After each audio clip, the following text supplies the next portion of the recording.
up, everyone? How are you all doing today? My name is Jorge Luis Quintero, and welcome to another episode of Quintero O Dinero. In today's episode, we have Quintero Chat number 2. And basically, just to sum it up, it's really just a thank you. It's a thank you for you guys for tuning in, supporting, and keeping up with the podcast. I just hit over 1,000 streams, and to me, that is a milestone. It's the start of the foundation of Quintero Dinero, and it's only gonna grow from here on out. And it's really it's with you guys. It's you guys supporting, giving me the feedback, and just helping me out and guiding me throughout this journey of my podcast. You know, first things first, you always gotta thank the family. The family's always there for support.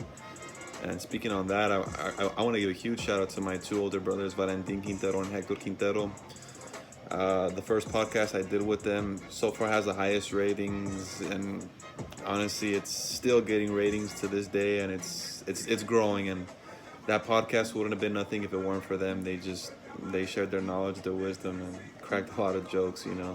The Sisters of Incarnate Word seemed to enjoy it, even though my brother's first word was saying dick, different vagina, but that's what makes the podcast, and really thank the other guests as well for coming into the podcast and sharing their stories, just words of wisdom. What can I say? Big E, Eric England, Ronnie Littlejohn, Dion Garrett, Little Chris, and etc. so forth. The list goes on, and the list is going to keep going on. I want to thank Control Beats for the awesome beats, for always producing these awesome beats. And I just like them, it's the groove, it's the vibe, it's definitely me, it's definitely me. I want to thank my team, Adrian Garcia for being the cameraman, Little 66 for giving me the audio box, Jose Castillo for giving me one of the mics. I want to thank Mickey Pasapabala. It's hard pronouncing her last name. She's from the Philippines, but her amazing artwork that she'll be hooking me up with. And Omar for this amazing, beautiful painting of the Virgin of Mary. Beautiful. And to me, just that painting itself is it's a wonderful piece of art, especially for the podcast. It brings a strong message, and there's just so much going on in that painting itself. What else do I have to say? Really, I have one more month in this studio apartment.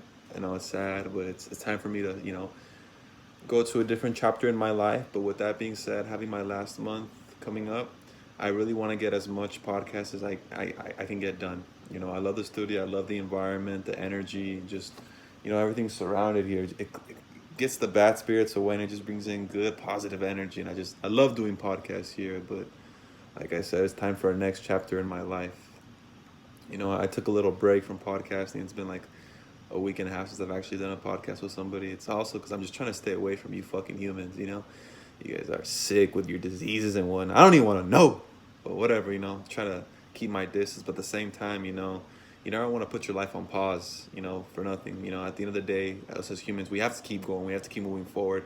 And that's the direction we need to take, is we need to keep moving forward and just be the best individuals that we can be, day in and day out, so we can, be ready to lead the next generation with the tools they can aspire and just, manifest and make the world a better place for the next generations and generations to come, So with my last month here, like I said, I'm going to be knocking out a lot of podcasts, but I'm going to do quantity over quality.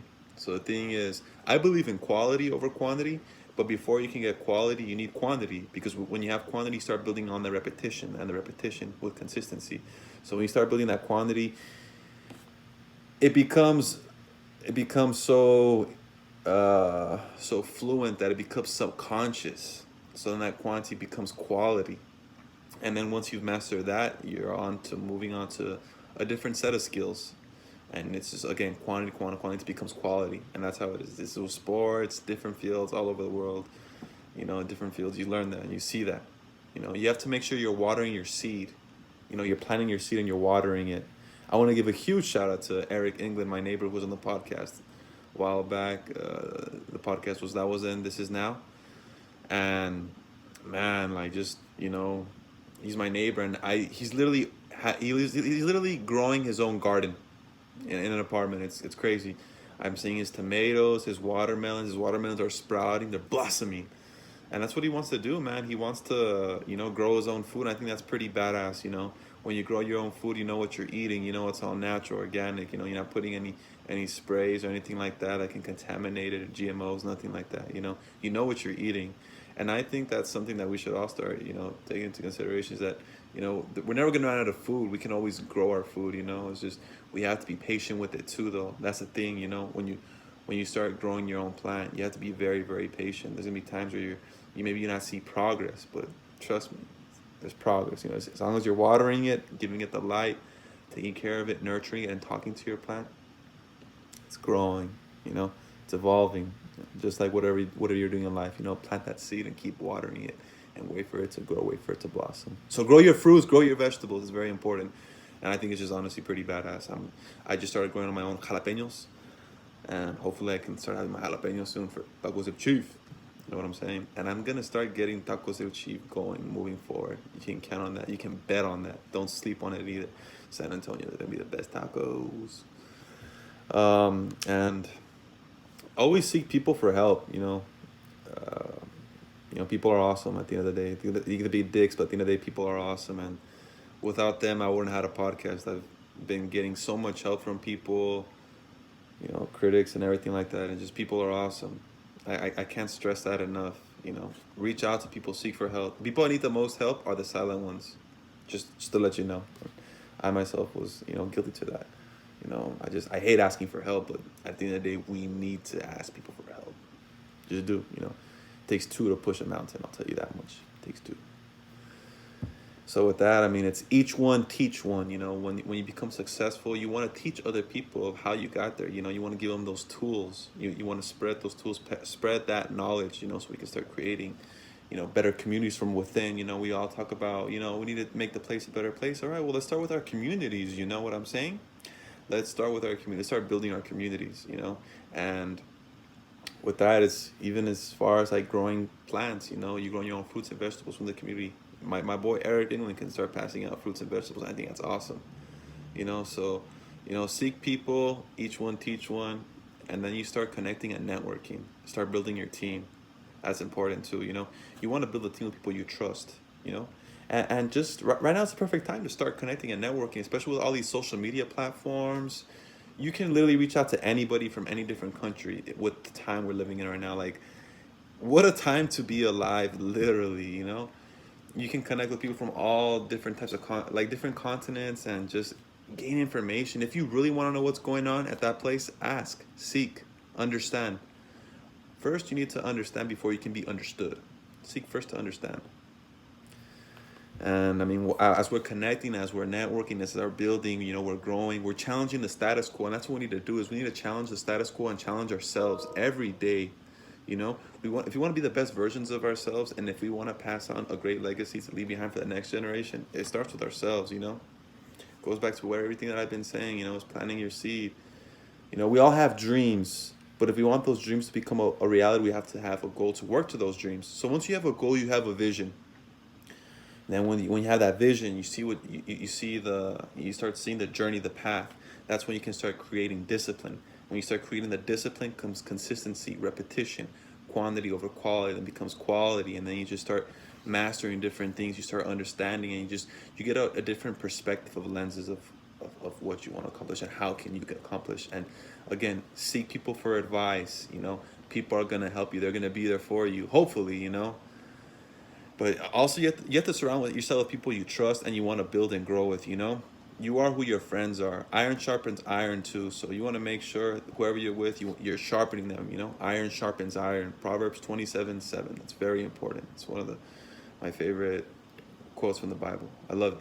Even though I haven't even read the Bible, but for some reason I know that one specifically, 27:7. And then delayed gratification. Delayed gratification is an important thing that we all need to take into consideration. So delayed gratification, I'm gonna just give you an example. It's it's putting pleasure on hold, so in the future the pleasure will be just as good. So for an example, it's like for sex addicts, they have sex every day. Take a week break from having sex and then have sex again and see the pleasure that's been released. The pleasure is 10 times as high. So if we put that pleasure on pause because we know it's gonna come in the future, but we wait, that pleasure, when it happens, is just going to be just as big, just as incredible. So delayed gratification, it's important. For the people who are in quarantine and just find the protocol, trying to stay away from people, I recommend buying a bike. I just purchased a bike last week, and it is a game changer. I literally didn't even know how to ride a bike, and it's kind of embarrassing because I'm a 24-year-old grown man who doesn't know how to ride a bike. But I figured it out, and I am riding a bike, and I'm just cruising. It's a game changer, and it's just a great experience. Get a bike, get out of your house, get out of the cave. We need sunlight. We need to, if you can't talk to people, at least look at people. We're meant to look at people, but like visually, from a distance, at least we're looking at people. We need to see people because if it was just us and one person in the universe and the whole world, we freak the fuck out. So we definitely need to see humans, just maybe from far distance, but definitely go on a bike, just be in tune with Mother Nature, be in tune with yourself, and enjoy life. There's so much to explore that we don't even know, like Antarctica. There's some shit in Antarctica that I want to discover. Go on YouTube. YouTube is crazy when it talks about Antarctica. And as far as people stressing out, I recommend get a full body massage. I got a full body massage last week with this lady, this masseuse. I had my mask, she had her mask. Did the best we could with protocol, and I'm not sick. Thank God, and it was an amazing experience. That's all I can say. Stress reliever for sure, facts. So make sure you get a full body massage, because I've never had one in my life, and I'm glad I took the opportunity to take a full body massage, because like I said, it was a game changer, incredible experience. And really, well, that is all I have for you guys all today. Just wanted to keep it plain and simple. My upcoming guest, I want to give him a shout out real quick, give him a little introduction. My boy Breck Armstrong. Then I have Senorita Marta, who lives in my apartment complex. Such a wonderful lady. She treats me like a mom. I love her. I can't wait for you guys to hear her. It's going to be in both Spanish and English. Spanglish, bilingual, so my parents can hear. Ya tú sabes, mamá y papá. Not even Cuban, so I don't know why I say ya tú sabes. That sounds cool. Ya tú sabes, ya tú sabes. And then I'm going to have Dr. Nath from India, Tashi Delake. Favorite professor ever in the history department. History. Woo-hoo! And then just gonna keep lining up. There's too many to say, but that's what you're getting for now. Oh, and Stephen Lukey this Friday from the Gardens of Gardopia. Sensei, ready for that podcast. All right. That is all, folks. That is all for me to give to you guys. And I want to thank you guys again for tuning in. I want to thank my team, everybody who's helped me through this journey. And for everybody else that's hearing, tuning in, plant your seed. Water it. Be patient, but keep grinding. Delayed gratification, and buy a bike. Challenge the status quo, and let's start building our communities. It's important. That is all for sure, folks. Que todo está calmado en el barrio. Viva la raza. See you later, guys.